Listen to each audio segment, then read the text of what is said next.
समुद्र मंथन से निकला विषपान किया। सनातन धर्म में समुद्र मंथन एक प्रसिद्ध पौराणिक कथा है। यह कथा भागवत पुराण, महाभारत तथा विष्णु पुराण में वर्णित है। समुद्र मंथन के दौरान सबसे पहले समुद्र से कालकूट नामक विष निकला था।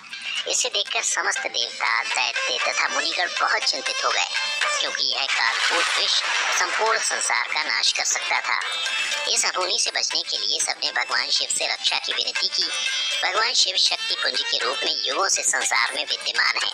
वे निराकार हैं और जन्म और मृत्यु के बंधनों से मुक्त हैं। भक्त वत्सल भगवान शिव ने संसार की रक्षा के लिए उस कालकूट विष को अपने कंठ में धारण किया। ऐसा करके शिव संकट मोचक बन गए, लेकिन स्वयं कष्ट में आ गए। विष के प्रभाव से उनका कंठ नीला पड़ गया और इसी कारण भगवान शिव को एक अन्य नाम नीलकंठ के नाम से जाना जाता है। विष पीने के बाद भगवान शिव का शरीर इसके प्रभाव के कारण अत्यधिक तपने लगा और उनका मस्तिष्क जरूरत से ज्यादा गर्म हो गया। महादेव की ये हालत देख सभी देवी देवता घोर चिंतित हो गए। ऐसी परिस्थिति में देवी देवता ने चंद्रदेव से महादेव को शीतलता प्रदान करने को कहा। तब चंद्रदेव ने महादेव से उन्हें धारण करने की विनती की।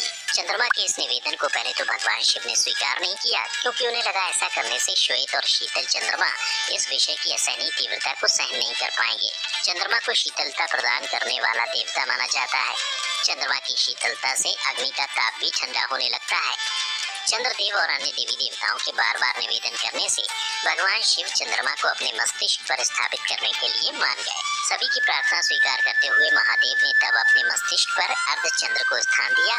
तभी से चंद्रमा भगवान शिव के मस्तिष्क पर विराजमान होकर पूरी सृष्टि को अपनी शीतलता प्रदान कर रहे हैं। ऐसा करके उन्होंने अपने शरीर को शीतलता प्रदान की और विष का प्रभाव भी कुछ कम हो गया।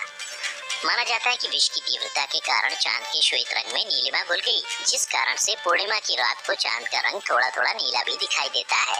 शिव ने चंद्रमा को पुनः जीवित किया। हालांकि इससे जुड़ी एक पौराणिक कथा भी प्रचलित है, जिसमें बताया गया है कि भगवान शिव ने चंद्रमा को पुनः जीवित करने के लिए उन्हें अपने मस्तिष्क पर धारण किया। पौराणिक कथा में बताया गया है कि सृष्टि निर्माता भगवान ब्रह्मा के मानस पुत्र दक्ष प्रजापति ने अपनी 27 पुत्रियों का विवाह चंद्रदेव के साथ किया था। इसलिए राजा दक्ष प्रजापति के दामाद चंद्रदेव हैं। दक्ष की 27 पुत्रियों में रोहिणी सबसे अधिक सुंदर थी। चंद्रमा इनमें से सिर्फ रोहिणी को ही सबसे अधिक प्रेम करते थे और इनका जुड़ाव भी इनके प्रति ज्यादा था। इस बात से अन्य पत्नियां अक्सर दुखी रहा करती थी। एक दिन जब चंद्रमा की अन्य पत्नियां अपनी भावनाओं पर धैर्य न रख सकीं और इस बात की शिकायत अपने पिता से की, तब दक्ष ने क्रोध में आकर चंद्रमा को क्षय रोग से ग्रसित होने का श्राप दे दिया। इसके बाद चंद्रमा क्षय रोग से ग्रसित हो गए, जिसके कारण धीरे धीरे इनकी कलाएं क्षीण होने लगी। उनके क्षयग्रस्त होते ही पृथ्वी पर सुधा, शीतलता, वर्षण का उनका सारा कार्य रुक गया। चारों ओर त्राही त्राही मच गई। यह देखकर नारद जी ने उन्हें भगवान शिव की आराधना करने की सलाह दी। इसके बाद चंद्रमा ने भगवान शिव जी की घोर तपस्या की। उनकी तपस्या से शिव जी प्रसन्न होकर उन्हें अमृत का वर प्रदान किया। चंद्रमा मृत्यु तुल्य होते हुए भी मृत्यु से अमर हुए और फिर धीरे धीरे स्वस्थ होने लगे और पूर्णमासी पर पूर्ण चंद्रमा के रूप में प्रकट हुए। इस तरह चंद्रमा को सभी कष्टों से भगवान शिव की कृपा से मुक्ति मिल गई और उन्हें भगवान शिव ने मस्तिष्क पर स्थान दिया।